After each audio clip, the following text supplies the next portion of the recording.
This sewing machine dust cover is stylish as well as practical. Practical because you're going to keep your sewing machine nice and dust free, so that's going to be clean.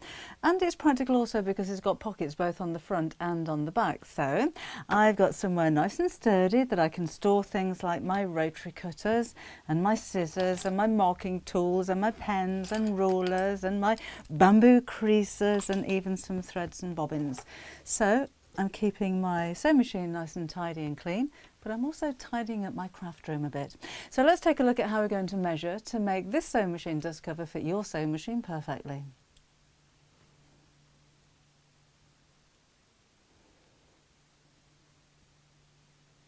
So let's measure up the machine first of all. You need to measure at its widest point and write these down so you've got a reference. So as I take the ruler across, mine's measuring 17 inches across, so I've written that down here. The highest point, and that needs to include anything on the top like your bobbins or your bobbin winder, mine's 11 inches tall. And then measure the depth of your machine again at its widest point. Mine measures right from the front to the back, 8 inches in depth. And then for all three of those measurements you're going to add an inch. So my width is now 18 inches, my depth is 9 inches and my height is 12 inches. And that's the size that I need to cut the fabric for the outside. I'm also using a foam stabiliser. This is Bosal. If you don't or can't get hold of a foam stabiliser, because it does sell out very quickly everywhere, use a heavyweight fusible interfacer or a sewing interfacing, and if you don't have that, lots of starch on your fabric. The stiffer this is, the better it's going to be because it's got pockets on the front. So I'll need to cut 2 pieces to the size of the front and the back, so 2 of that size. I'll need to cut 1 to the size of the end, so mine was, remember, 12 inches tall by 9 inches across, so you can see how that's going to start to make a box shape. So 2 of those, and then 1 piece that's going to sit across the top, and that measures the width, which is 18 inches, by the depth of mine, which is 9 inches deep. So I'll need 1 piece of outside fabric, the same size as each one of those pieces. And I'm using my chevron fabric. So I've got 2 pieces, 1 for the front, 1 for the back, 2 pieces, 1 for either end, and then I'm using a contrast for my top section of just plain seeded cotton. What I also need for the front and the back, you can put these on the side as well if you want to, is a strip of fabric to the same width as your front. So my width again is 18 inches and my pocket's 6 inches deep, and I've got 2 pieces of that. So it's nicely lined. I do like everything to be lined even if you don't see it. And I'm going to put some laced bias tape straight across the top. You could finish that off with a piece of ribbon or simply sew it and then top stitch, but I think this looks quite pretty. So that's going to make the pockets. Now for the lining, I'm using seeded cotton again for my lining. Any kind of woven cotton will be fine. This is a little bit different. The top section, so this is where you just cut 1 piece, is going to be the same size as the lining and your interfacing or stabiliser. For the side and the end pieces, this is going to be ½ an inch longer, and this will make sense later on when we construct the whole thing. So instead of being just 18 inches by 12 inches, I'm now 18 inches by 12½ inches in the depth. And that's the same with the end piece, remember. So my depth is 9 inches, so 9 inches going off this way, but the height here is again ½ an inch longer. So I'm going to cut out all of those pieces, put those to one side, so that's the first job done. And then I've made a handle which is going to go on the top, and this is simply a piece of fabric 4 inches in width, and it's 7 inches long. You can make that a little bit bigger or smaller if you wanted to. I've pressed under the end pieces, folded both sides into the centre, and then fold that over again and pressed it. And then I'm going to sew all the way around, and that'll make, without even any interfacing, that'll make a nice sturdy handle to go on the top of my sewing machine cover. Okay, so the first thing I'm going to do is to make the pockets and attach those to the front and the back of my cover.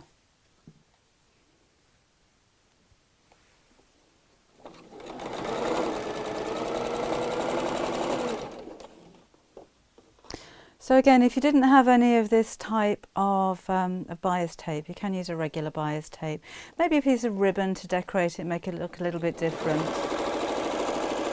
Or just sew your lining right sides together, turn it over and press it, and then just a row of top stitching. But this is quite a nice little finishing touch. And then we'll put the pocket onto the front of the sewing machine cover. You could elasticate them as well if you wanted to, make them a little bit longer, thread some elastic over the top. And of course you can make these into compartments as well, so if you have a specific size of pocket you wanted to keep pens or things like that in, you can make them according to the size that you want. Okay, almost done this. So I'll just trim off the end bits. And then this is going to go on top of my fabric, and then in turn the fabric goes on top of the fusible or the sewing, whichever one you're using, stabiliser. So I'm just making sure that that's nice and straight. Not quite. There we go. And I'll pop a couple of pins in there just to hold it in place before I sew. And this is going to go on top of the foam, and absolutely invaluable if you haven't used any before is your fusible adhesive, just to hold that in place so it's not going to slip around, and particularly useful when you're doing larger pieces like this.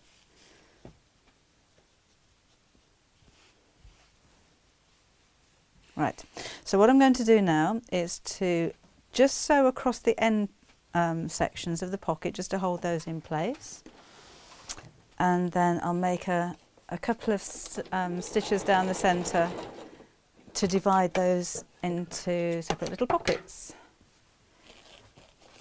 So these are just tacking stitches. Make sure when you're doing tacking stitches like this you sew very close to the end here so that those stitches will disappear into the seam in just a second. So my pins can come out now.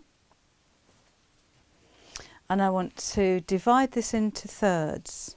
So I'm going to fold over again so that these sections are even, and just finger press, and then with an erasable pen I'm just going to put a little mark so I know exactly where I'm going to sew, and I'm going to top stitch just down those two lines. And I like to do this on top of the foam because it strengthens the pocket, but it also starts to give you stitching a little bit of dimension as it sinks into the foam. So let's lock off the stitch first. If you wanted to measure and mark that with a ruler so that it's really precise, then of course you can do.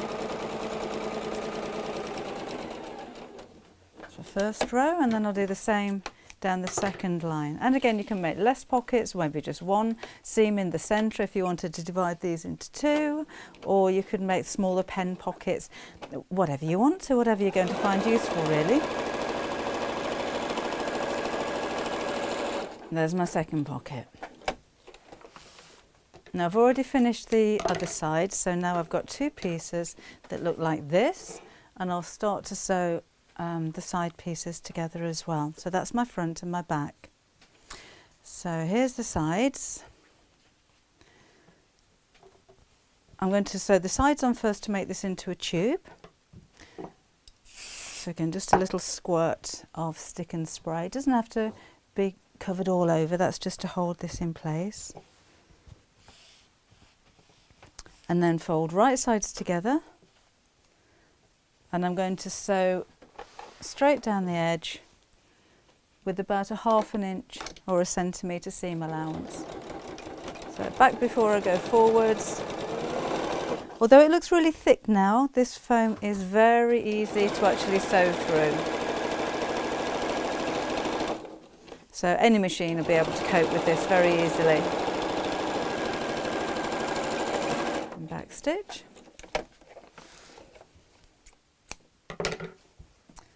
So that's one side.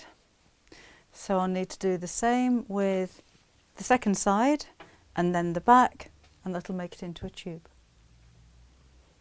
So there's my tube finished. What I need to do now is to turn it the right side out, and I'm going to top stitch over the seams that I've just made. So, because at the moment it'll stand very well on its own, but I want the corners to be really nice and crisp. Now do bear in mind that you've got an awful lot now of foam and fabric to sew through. So I'd put a longer stitch on your sewing machine and really be careful as you're sewing it. But you need it all go through, don't worry about it. So simply fold in half, straight over where the seam is, and as close as you can to the actual seam, so around about 1/8 of an inch or 1 millimetre away. Just resetting back to a straight stitch and going up to number 3 on my machine, and then really slowly and carefully keeping that as neat and as straight as I can, sew through all of those layers. And I need to do this on all 4 sides. So careful over the bias tape, a lot of layers there, making sure that my stitch line is right on the edge.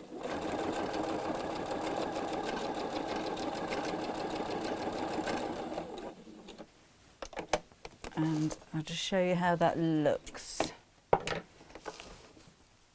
So it's got a nice straight side. It looks more professional as well. So if you're making this to sell or to give away, it looks nicer, but it also helps to keep the corners nice and square. So I need to do that with the other 3 sides as well. So that's what we're looking like at the moment, with all 4 corners all neatly sewn. There's my pockets on the front. Now it's time to put the top on. Before I actually attach the top to the case, I'm going to put the handle on the top. So I've already marked out the centre position, and I've used a friction pen to do that, so that'll disappear with heat when I pop an iron over it. So I'll mark the halfway mark of my handle just by folding it in half and giving it a bit of a pinch, and that's going to sit in the centre. But to give it a bit more of a handle shape, I'm going to, while that's there, just push the side in a little bit and pin. Whoops. And that's going straight into my bosal lining as well. And then pinch the other side in and pin. So again, that's sitting in the centre, and the ends of the handle are both the same distance from the end, so that's nice and central. And then I'll just sew the sides on here. So back to my regular length of stitch, and I'm going to sew around in a little box. So I'll lock the stitches off to start with. Sew over the top of the line that I've already stitched when I made the handle, and take the pin out now. Turn it around, sew for about 1/2 inch. Turn around again. Sew straight across. And I'm going to go backwards across the same line and then forwards again to put some strength into the stitches, and then down the final side and lock the stitch. If you don't have a lock stitch on your machine, then just go backwards a couple of stitches to secure those. So now I've got a nice strong handle. So I'll just do the same with the other end of the handle, and then we'll attach it. So across the same stitch line as I've already made. Take the pin out, down to the other corner. Leave the needle in the down position when you're pivoting. Ooh, going down. So I spin this around and then go back down about 1/2 inch, turn around, go across and reverse back again to make the stitches nice and strong, and then back down the final side. Now, if your stitches aren't particularly neat, or you wanted to add another embellishment on top of here, you could pop a couple of buttons on top if you wanted to. Do that at this point before you start putting the rest of the bag together. Okay, so there's the top. Take your tube, turn it back inside out again. Just want to fight back. Then, because we've got a lot of foam here and it's getting rather thick, if you have any wonder clips, then this is the time to use them. Let me just trim away the excess thread. So you'll take your corner pieces and clip those and go all the way around. But actually no, don't. It's easier to do one side at a time. So I'm going to go straight down here and then stop, turn it all around and go across the end section and then across the other side.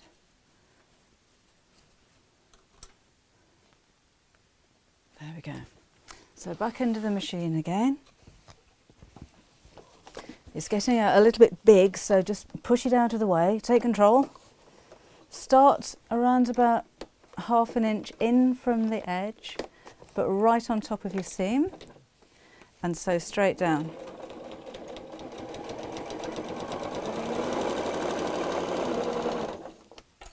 I'm just taking the clips out as I go. You don't want to sew over the top of those, you'll break your needles. Do make sure you've got a bit of space around you with your sewing machine as well, because this foam doesn't fold very easily, so it tends to push things out of the way if you've got them on your table.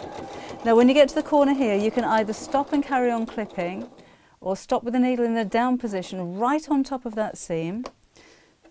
While the needle is down, lift up your foot and bend these two edges together so that they meet. This is on the short side, so that's quite easy. So just making sure that the edges of the foam line up here and my next edge meets up with the next seam. And you can clip that in place if you wanted to as well. And then we're going to sew straight down the side.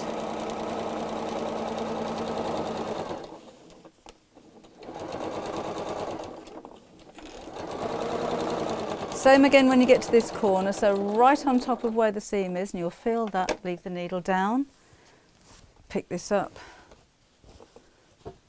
push that fabric out of the way, make sure that your layers aren't puckered underneath there. That's it. All of those layers of fabric together. Clip again if you wanted to, otherwise hold the edges together and sew.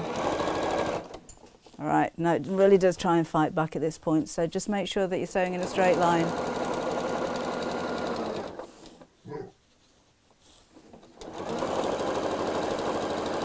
And there we go, and just keep doing that all the way around until you get back to the beginning again, and then we'll tackle the lining.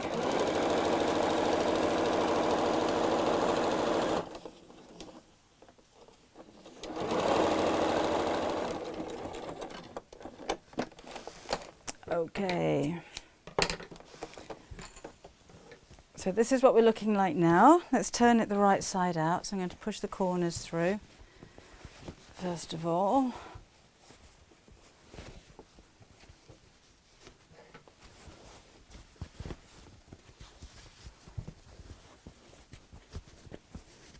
That's it. And there we are.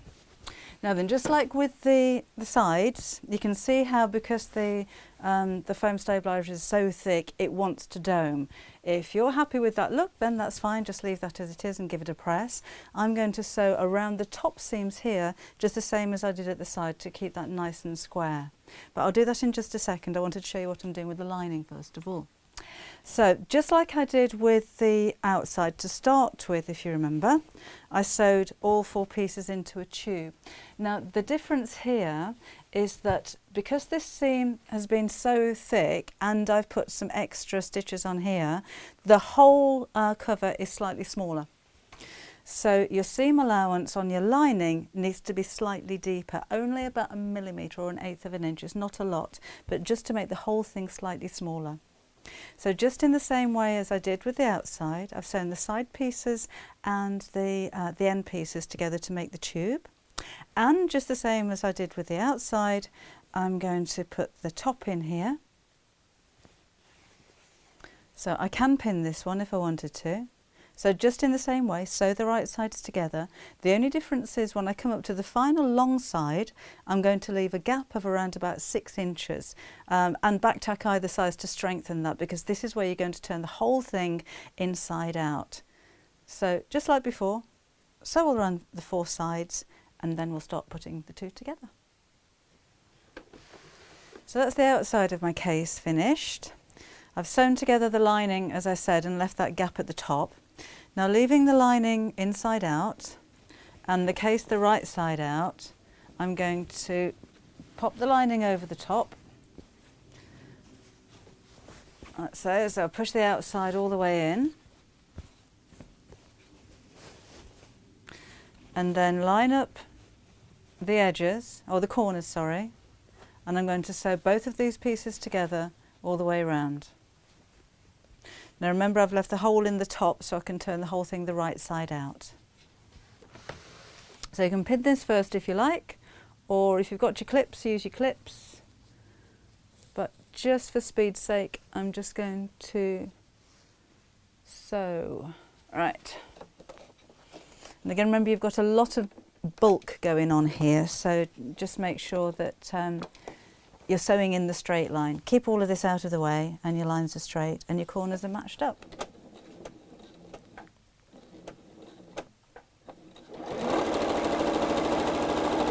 When you get to those seams, remember, seams on top of each other. You can open them out or you can keep them flat, it doesn't really matter. When you get right on top of the seam, stop and then move on to the next section. Again, making sure that those sides are lined up. This is a lot easier than it looks, and you won't be trying to keep out of the way of a camera while you're making yours. Right, so down the next side. Corners lined up still. And just carry on until you've got all 4 sides completed. That's it, go out the way.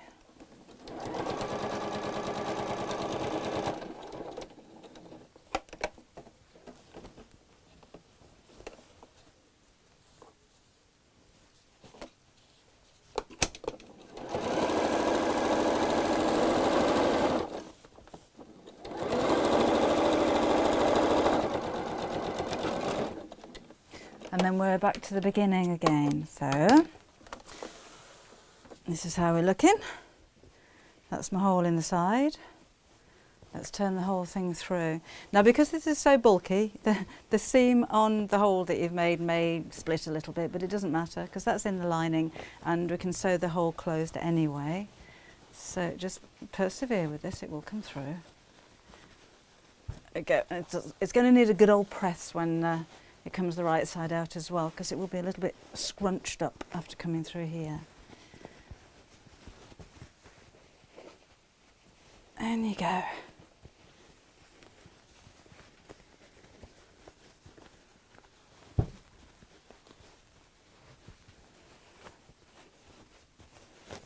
That's it, there. Okay, then we will sew the hole closed in just a second. So, see what I mean about it needing a bit of a press now. When you've sewn the hole closed, and just do that on the sewing machine, so straight across the gap there, making sure that the edges are folded in to keep that nice and neat. Then we push the lining inside the cover. Now remember, right back at the beginning, all that time ago, I said to cut the lining fabric about 1/2 inch longer than the outside fabric, and this is why. Because when the lining fabric folds over the stabiliser or the foam wants to stand up straight, and it actually gives a nice border. It looks as though you put bias binding around there. So rather than try and fold that over and then top stitch it, which can be quite difficult, I like the look of having it like this. As you can see, it gives a nice finishing touch. So what I'm going to do now is to sew that opening closed. I'll give this a press, turning it under, and then I'm going to go back to the machine and I'm going to top stitch in this seam, and that's going to hold all of the layers together. So that's my dust cover finished. One final tip for you. When I put the lining on the inside, it can be quite heavy, so I took a hand stitch and I've stitched the lining to the outside on each one of those 4 corners just to hold them in place. But this is the moment of truth. So here's my machine that I've made it for, and we should have an absolutely perfect fit over the machine with handy pockets that I can keep my pens, my pencils, patterns, maybe my scissors can fit in there, some reels of thread, just to keep me organised and keep my sewing room nice and neat and tidy.